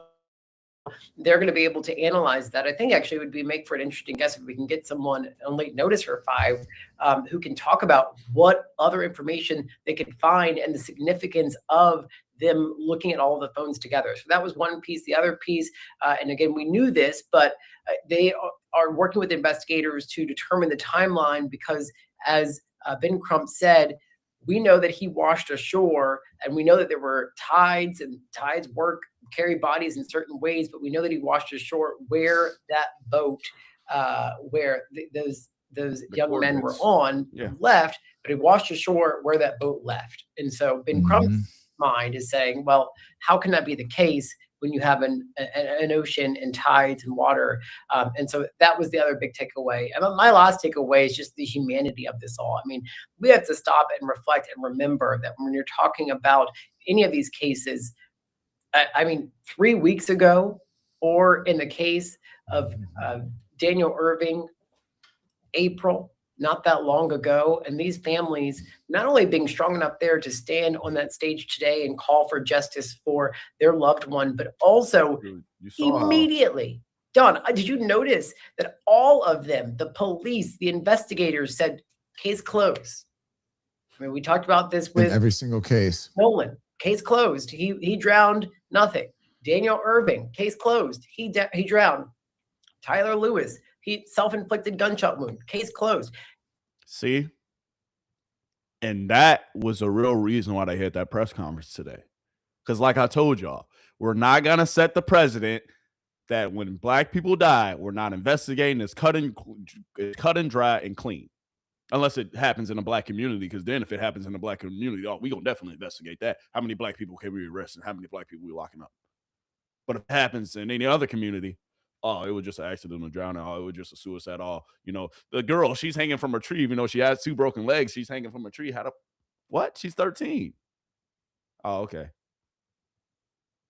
Every single one of those families had to put, and continuously to this day, has had to put their grief on the back burner to fight for justice. And I think that is what is fueling a lot of the emotion around this case, because far too often when the victims are black, you have to fight. And as each one of those families said, when you're fighting for just these simple, what happened to my child, you are seen as a pest in America in 2026. Police departments treat you as a pest, not as a grieving parent or relative who just wants answers for the loved one who died. And so it is sad that we are still living in a society that you cannot trust the police department, that you heard them say, if something like this happens to your loved one, fight for an independent investigation, because sadly they feel, and honestly I do as well, that the police department is not going to have your best interests in heart if you look like you or I do not.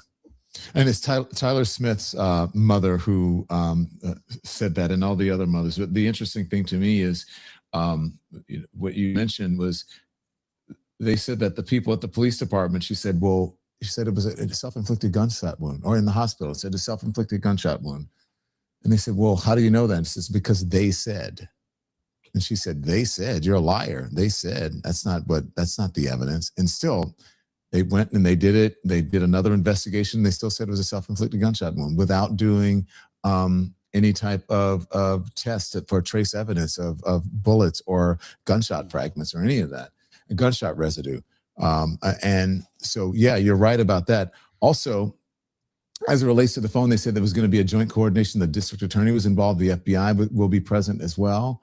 And then the last thing that attorney said, which I thought was true when you talked about the humanity of it, he said that that society is. That's another update too. So the FBI with the sheriff's department and with Nolan Wells private investigators, they all will be present when they go to search Nolan's phone. So the transparency, at least on Nolan's family side, is very, very, very present because they being transparent. Yeah, we want all y'all to, because when we uncover what's on that phone, that's going to narrow down this timeline. Judged by how most people, the most powerful people, treat the most vulnerable. And that resonated across this case. If you look at what's happening with this administration, how they treat the most vulnerable, how they treat immigrants in this country, how they treat poor people in this country, how they treat people who don't have agency in this country, how they talk about transgender people and members of the LGBTQ and minorities in this country. It's really, that was one of the most poignant statements. I thought society is judged by how the most powerful treat the most vulnerable. The parent said that if you were Nolan's friend, if you're merely Nolan's friend, and if the roles were reversed, she said, what would you, Roland would say something. Roland, well, she didn't say that. One of the attorneys said Roland would say something. So they expect him to, that you should say something as well. The mom said it's been 27 days since we've been able to talk to our son, to hug him, to tell them that we love him. This has been the most difficult time that we have ever had. And I want to tell you who Nolan was, she said. He was God-fearing. He was a good, loving child. He loved everyone. He was the person who would just make you feel comfortable in his space. He never excluded anyone. He wanted people to feel good. He lifted everybody up. He was your biggest cheerleader. And so she said, all they want is just information, and all of the attacks are distractions. Now let's talk about, when they said the New York Post, we knew what was coming. I don't know what the exact question was because there wasn't a microphone, but let me just tell you, okay, if y'all don't know Louisiana, yeah, the New York Post. if you don't know Mark Morial, that was mild for him when he said, we don't answer to donkeys. Now, I know he wanted to say asses or something a bit more specific to that. He knew where he was. That has holes on the end of it. And so that's exactly what he was saying. But in Louisiana, what we will say is, basically what he was saying to that reporter is, bless your heart. And then he went on to read her in a very intelligent way, which was the right thing to do. Do you want publicity? I would have said, hell yes, I want publicity. Because that's how things get done. That's how we get attention, is through the publicity. What do you think the media is? The media will put this on, and in a sense, that is publicizing. That's what it is. That's why it's called a publication, is because it's publicity. And so, yes, because we don't want people to forget what is happening here. We don't want people to forget our loved ones. We don't want these investigations to go by the wayside. And unless you apply pressure, as we have heard, Daniel, from this press conference, then, as you said, you get treated as a nuisance. Oh, you're a nudge. Stop bothering me. Oh, you're a pest. I never once heard when the media covered Nancy Guthrie day after day in January when she first went missing. Oh, they just want publicity. Or when you think about the murders that happened in Idaho of those, I believe, 4 or 5 young white children, or they were in college, who died. And we heard all of the publicity that happened around those cases because we just wanted answers. Everybody wanted answers. And now there is a gentleman who is behind bars, who is charged with the murders of those people in Idaho. We still don't have answers with Nancy Guthrie. There's a lot of questions around that case. But why were those cases treated differently than these 3 cases? When these 3 families just... Yeah, because you ain't get a smear campaign saying, oh, the girls were in the dorm drinking. The girls were in the dorm. They were snorting cocaine. The girls were in the dorm and they were having sex and doing all this crazy stuff. You ain't hear none of that when those cases went on. Right? You ain't hear none of that. No smear campaigns.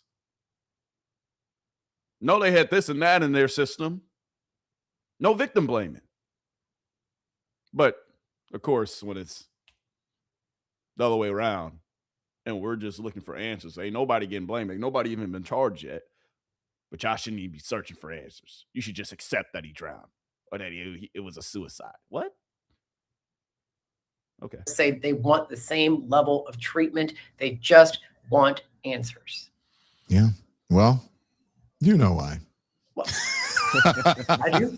You already know why. Yeah, we all know. Thank you, Daniel. And that was, I mean, look, as far as we did get some new information, but very minimal, I believe, information on that. But still, what we got out of it, I thought was good and pertinent, and it definitely warranted us coming on to discuss it. We're going to continue to discuss it today. Don't forget to join us today live. All right, but that's all I wanted to show y'all as far as that. Another video coming for you, coming right at you. All right, this is coming from someone who was quiet at first, but now she's deciding to speak out and speak up.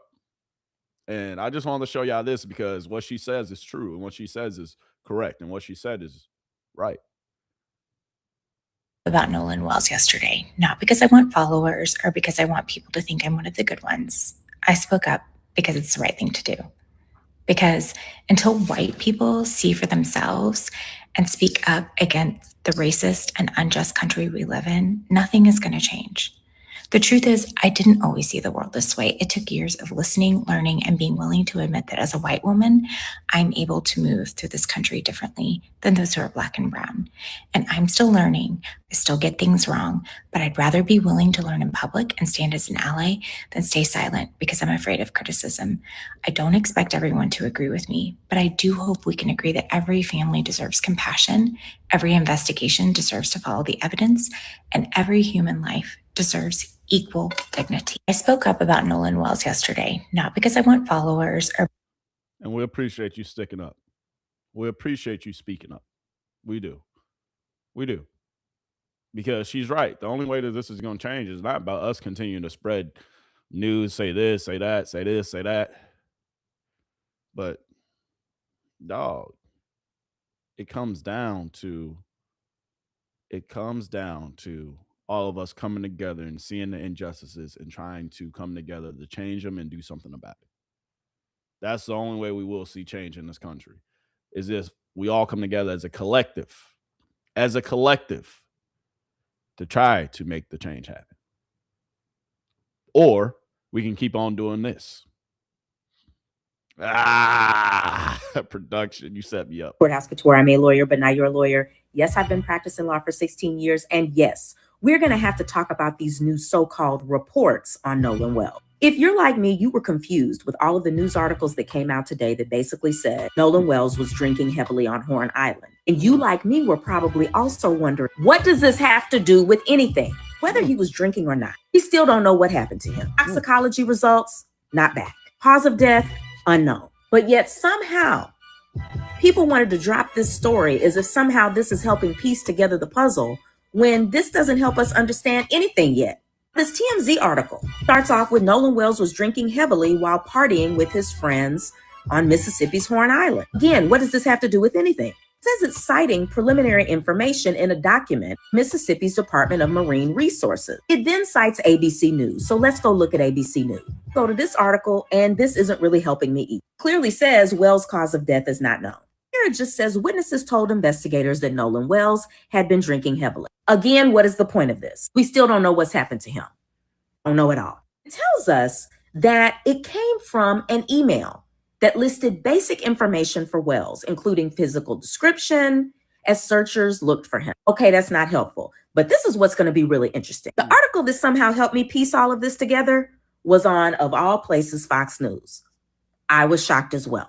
This article makes it much more clear. It says that the document that everybody seems to be referencing, July 5th email, Mississippi Department of Marine Resources, was obtained by Fox News Digital. Last known location. And the email lists alcohol intake, heavy. It lists that as a direct quote. This article also says, but does not identify the source of that information. Mind you, TMZ, ABC News, random website, and even Fox News have went on and on and on about it. We still don't know what happened to Nolan Wells. We still don't have a clear timeline. And somehow we have went on about an alleged fact that he was drinking heavily, which doesn't tell us what happened to him. Every time you see a news story now, you are going to have to vet it. I'm going to talk about some tools that I'm using to help me get better with this, but you let me know your thoughts in the comments below. My name is Courtney of Courthouse Couture. I'm a lawyer, but now you're a lawyer. Yeah, so she is a lawyer. And she said the obvious. Y'all just running with the story saying he had alcohol in the system, he had this and that. Why, if he had alcohol in the system, all of them young boys on that island that day had alcohol in the system? So the real question is, why the does it matter? Because it doesn't. It doesn't matter that he had alcohol in his system. It doesn't matter. It doesn't.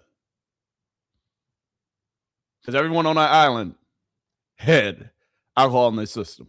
And everyone on that island probably had heavy alcohol in that system, in their system.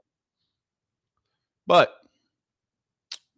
you know, it goes with the smear campaign. It goes with the victim blaming. He had alcohol in his system, so he should have died? Huh? That's really what we're saying? Because that's what the headlines are saying. That's what y'all making it seem like. Because he had alcohol in the system, he deserved to pass away. He deserved to lose his life. That's how I'm looking at it. It's unfortunate and it's sad, man. But I wanted to show this video. All right? I wanted to show this video because, once again, Nolan's family, they have to push back at Tristan Shepard, or whatever the hell his name is, because he is continuing to say false information. Christine, I'll start with you. At this point, what is your biggest question about what's happening with this investigation? It is really the same question that started it all, which is what happened to Nolan. That is the only question that we want answered. We just want to know what happened to our son. I know I personally, through my social media, also Attorney Ben and his team through their social media, that's been the big focus, you know, just trying to make sure that everyone understands that at the end of the day, we would want what any parent would want, which is answers to find out what happened. That kid Trace in the interview say that he was friends with Nolan and that you guys would know him. Do you know him? Do you recognize him? No, I don't. Just because you park your vehicle in someone's yard doesn't mean that they have to know you.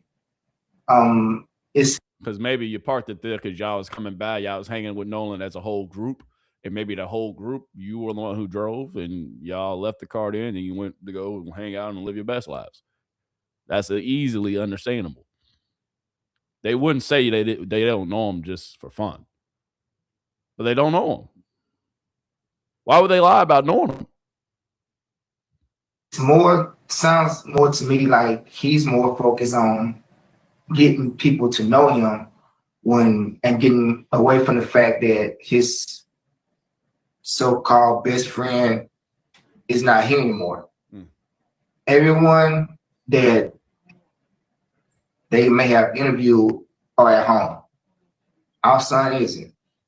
Our son should be in college right now. We should be receiving phone calls from him about how his day went, but we can't. And we just want everybody to focus on what the real subject matter is. Understood. And Christine, I'll start with you. At this point, what is your biggest question about what's happening with this investigation?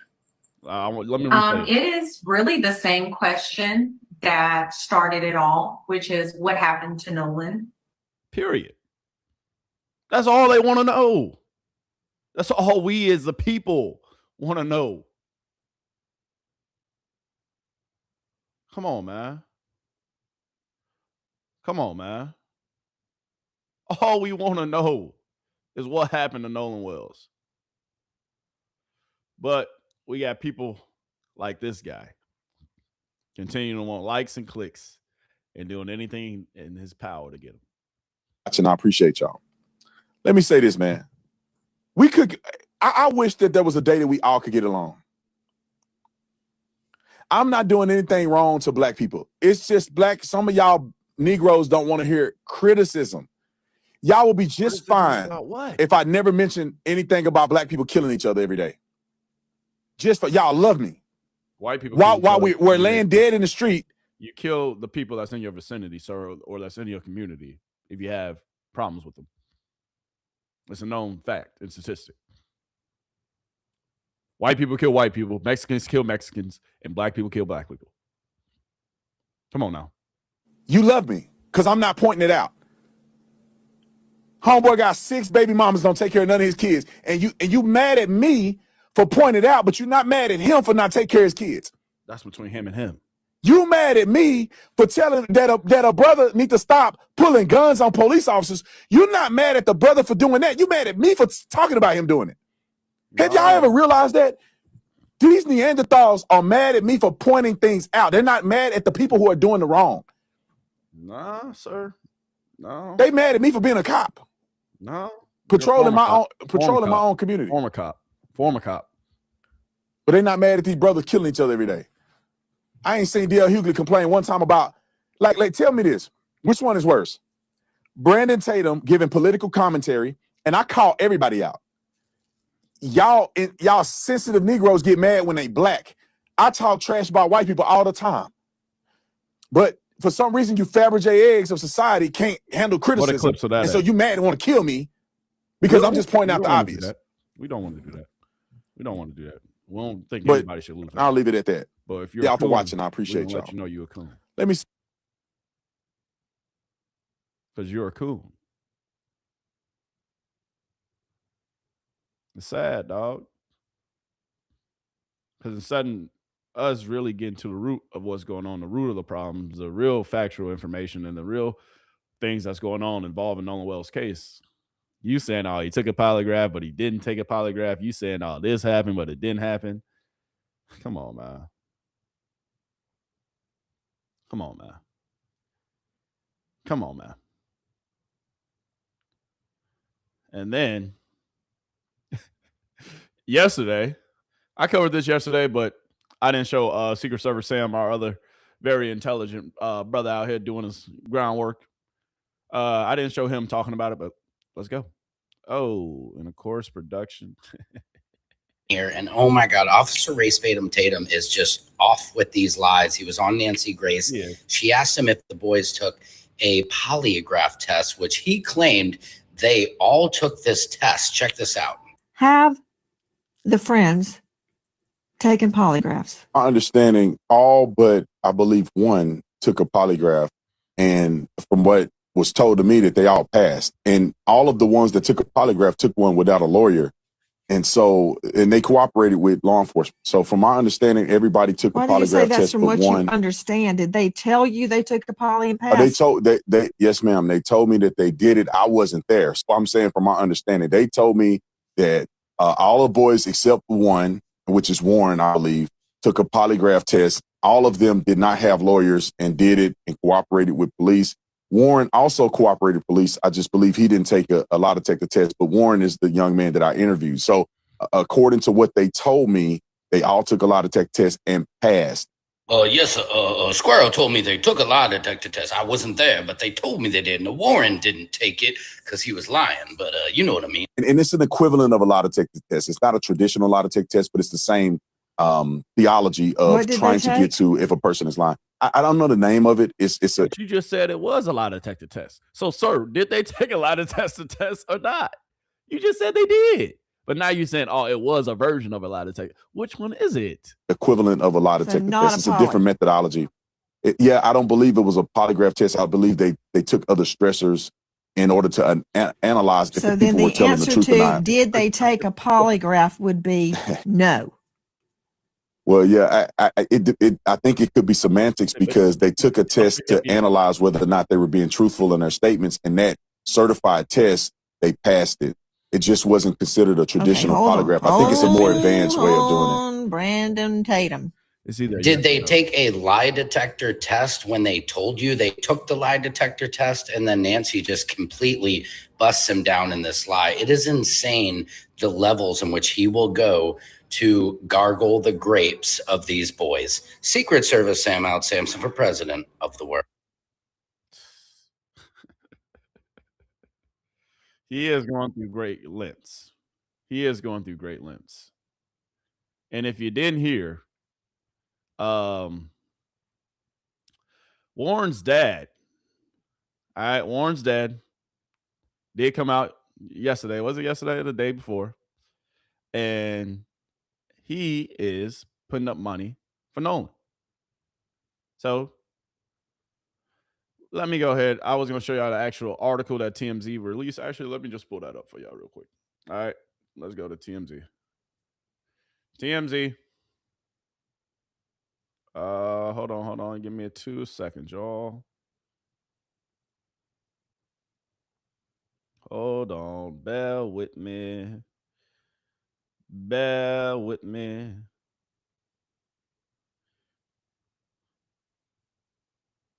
All right.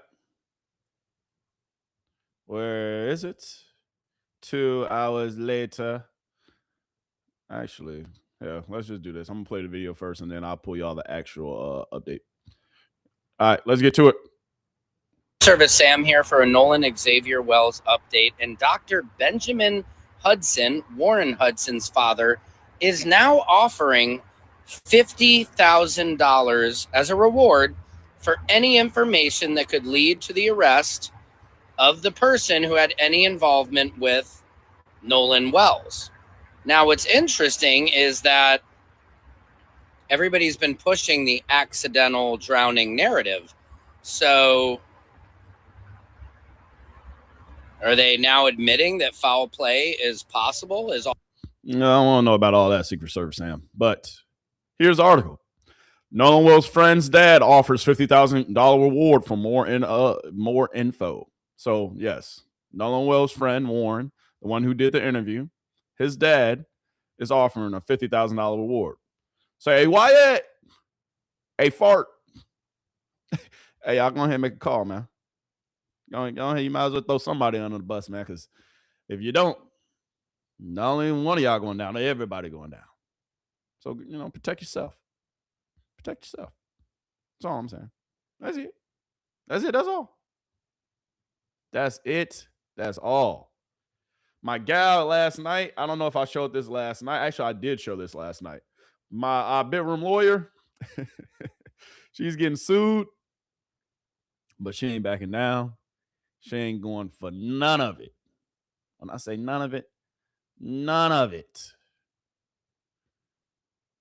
But let's see what she had to say, because I believe, and then we're going to get into a few of her videos as well. So give me 2 seconds. Oh, Jesus. Hold on. Come on. There we go. Perfect. So Warren's dad's smart, right? The other one, instead of him being, he want to go spend that $50,000 on getting a lawyer to sue me. Man, that makes you look more guilty. That makes you look like you have more shit to hide, and it pisses everyone off. If you would have went with Warren Hudson, if you would have went with that move, you would have went from fucking culprit to quasi-hero. Now you're going to public enemy number 1 because everybody's behind me, the lawyers and the streets. So I got to look. Warren, 1 point. 1 point for them, bitch. Rack it up, right? And she's saying 1 point for them because Warren's dad, plot twist. Plot twist.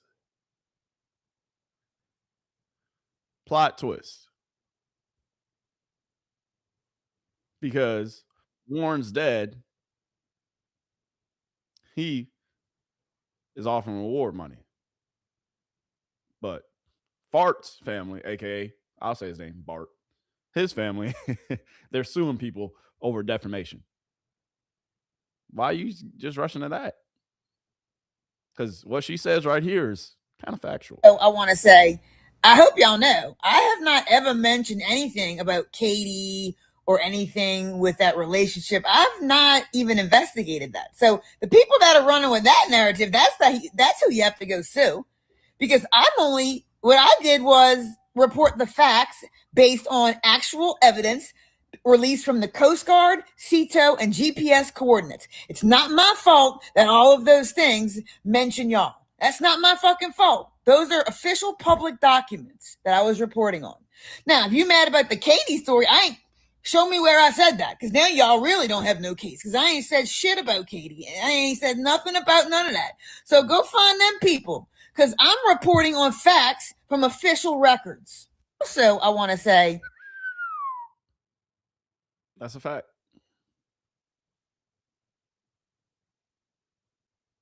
That's a fact. Because Bart, if we're being honest, yes, I'm going to say your name because you can try to sue me. I got a lawyer. I'm cool. I got a few of them, actually. You know, that comes with it. Never mind. So I'm not the one who lied and said I was in Wyoming for a year. I never, all right? There's screenshots of like that dude saying that.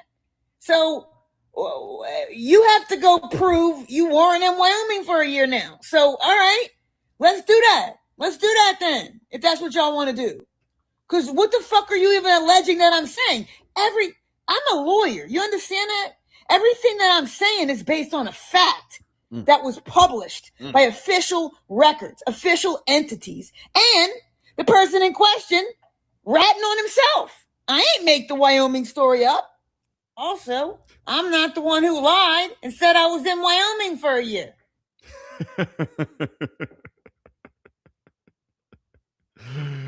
I think our bedroom lawyer, I think she just might beat the case. I think that she might just be all right. But Bart, as for you, my friend, it ain't looking pretty. Because confirmed name missing on the person's report, on the Coast Guard report, that was you. Your name was listed, Bart. Name mentioned in a CETO audio, potentially that was you as well. They said, damn it, Bart, we heard it. GPS location matched with Fort Bayou. Yes, your house is in Fort Bayou, and the GPS coordinates of that Triton Boat 22, it went to your house, sir. At least that's what the GPS says. And then number 5, you said that you were in Wyoming, and you haven't been to Mississippi in over a year. But then your mom came out, she clarified that. Oh, no, he was talking that he hasn't. Yeah, all right. And then your pool does have a basketball goal. Yeah.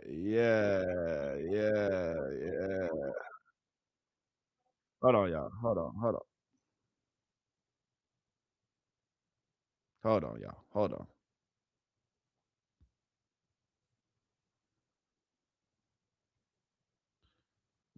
All right. Give me 2 seconds. Let me play this clip because we got to continue. Scroll down my page. I was even telling you what that damn it fart meant. I was telling you that to me, that doesn't mean anything. You might go read into damn it fart and want to put your own. I know objectively what those words mean. That only means that I can prove fart was there. That doesn't mean anything else. And that's also on my page. So I'm just looking at evidence and telling you what it means or doesn't mean. That's all I'm doing. So, like, y'all gonna sue me for that? Sue me. I never killed nobody. I never alleged nothing with Katie. I just, from what I fucking saw was the facts that we are gathering associated with this person's involvement. That's all from official records. You can even scroll down my page. Facts. And she ain't lying. She ain't lying, y'all.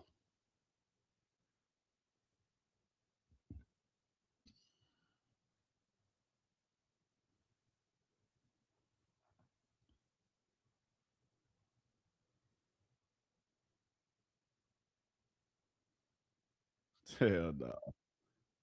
Hold on, y'all. Let me get to the next video because she's going off now on TMZ too, because TMZ, they own that with her. Because it looked like she could damn near sue TMZ. Oh, yeah. It's never a dull moment, man. Let's get to this real quick. Last few topics before we get up out of here. Now, y'all could have at least used my pretty face in there. That's fucked up, dog. Y'all gonna plug my OnlyFans, but then not fucking use my face? That's fucked up, dog. Hey, Look at put the face up in there, baby. Don't forget the face, baby. Hey, TMZ, it's about fucking time. Do you know how long I've been trying to get to you? Imagine their strategy of trying to call me an OnlyFans model as if that would be some sort of negative thing. When it was like, I couldn't have paid them to promote my OnlyFans. Do y'all understand how this works? Marketing is expensive. If y'all sue me, I have free lawyers. I don't want to pay for the marketing, so y'all are paying for my marketing by wasting money with lawyers. Thank you. I've been trying to get to TMZ for 7 fucking months, and y'all just got my OnlyFans plug. I'm gonna make so much money today from this. Thank you. Mwah! Imagine their strategy of trying to. This is how you flip it on his head, because at the end of the day, she's embracing it. She's embracing it. Y'all can say, y'all can try to sue her, y'all can do that, y'all can do this. Yeah. That's up to the bedroom lawyer. Looking for some crucial updates coming from you soon, miss. We here, we live, and we appreciate you. We appreciate you, miss. But the last update that I do want to give y'all, we can get back to Secret Server Sam, because this was mentioned earlier, but he kind of breaks it down into depth a little bit more, and this is going to be our last Nolan Wells video of the day, and then I will come back with some Shador Sanders updates. I'm here, and this is a Nolan Xavier Wells update. Attorney Ben Crump is on it. He has let us know that they have the audio from the CETO call and that they have audio experts, okay? We thank Janetta, Brantley, and all of the audio experts who have done their work now, but now we have forensic audio specialists who will be taking a look at this audio. And thanks to all of our work, it is now being looked at. They also have an oceanic expert who will let them know, how is it possible that Nolan ended up in the same place where they pretty much say they left him. They're saying with the waves, the tides, that this is most likely not possible. And here's a little message to all the haters. We're not going anywhere until we get justice for all these injustices that are happening right now in our country and that will continue to. You cannot silence us because there's way too many of us. There's more of us than there is of you, and get used to it because we're coming after you. And we're going to keep that gas pedal down, and we're going to keep the foot on your neck so you know how it feels. We will get justice for all of these men who have been wrongly killed. And that includes Nolan Wells, Daniel Irvin, and also Tyler Smith. We showed their families in the press conferences from earlier involving these families. And at the end of the day, I'm going to leave y'all with this. With all this hoopla that's going on, with they said this, the facts don't show this, the facts show this, slander being put over here, misinformation over there. At the end of the day, we will get to a resolution. Y'all say the justice system, right? Well, we're trying to use the justice system. And hopefully with us using this justice system, hopefully it prevails. But with a lot of the misinformation out there, I mean, we can care less about it. We can care less about it. Because all we want is one simple thing, is justice for Nolan Wells and what happened to him. That's it. Justice for Daniel Irvin and what happened to him. That's it. And justice also for Tyler Smith and what happened to him. Today, we looked at the press conference. I showed y'all, them fighting for the truth for all these families. I'm going to show y'all this picture right here of all the families of the boys, actually, who the press conference was talking about. Here, let me put this on screen. I ain't going to play the audio for this video, but Daniel Irvin, Nolan Wells, and Tyler Smith all died within a 3-month span, and all of their cases were either determined a suicide, accidental, or it was brushed under the rug in like 2 days, and they said, oh, here you go. Nah, ain't no, oh, here you go. We're going to get to the bottom of what happened to these fellas and these boys. Point blank, period. That's all that matters. So, yeah, it's 2 justice systems, but I don't care. We're gonna get to the root of this problem. There's going to be one justice system when we done with it. Focus on getting to the truth, and we stand for the truth. Me and everybody on my legal team stand for the truth, no matter who it implicates or who it exonerates. We stand for justice, no matter who it convicts or who it acquits. Period. Because if you want to stand for justice, it doesn't matter who it exonerates. It doesn't matter who it finds guilty. It doesn't matter. What matters is the truth. And the truth will eventually come out. And I pray, Nolan Wells, your family gets justice. You get justice. I pray that at the end of the day, all this eventually gets resolved. Because what's going down right now and what's going on with a lot of these cases and a lot of this stuff, it's not right, man. But we're going to continue to put a spotlight on it. I can promise you that. I can promise you that.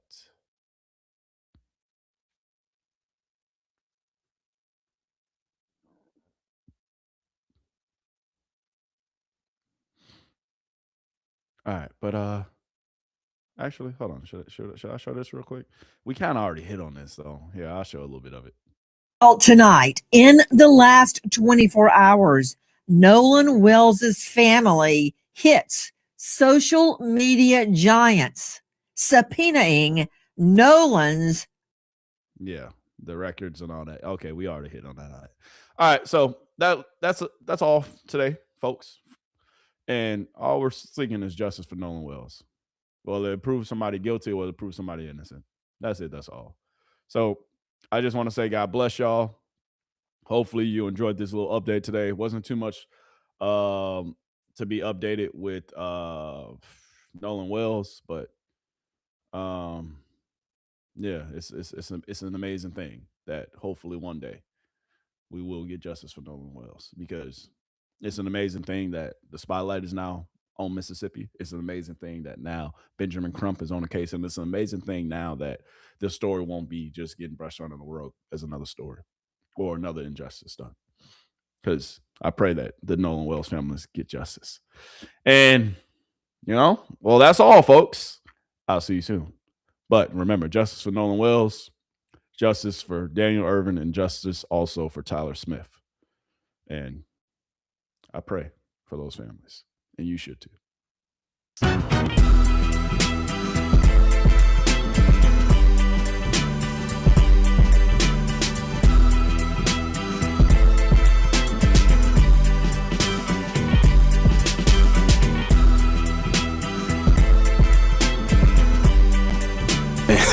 Hey, we live now, really.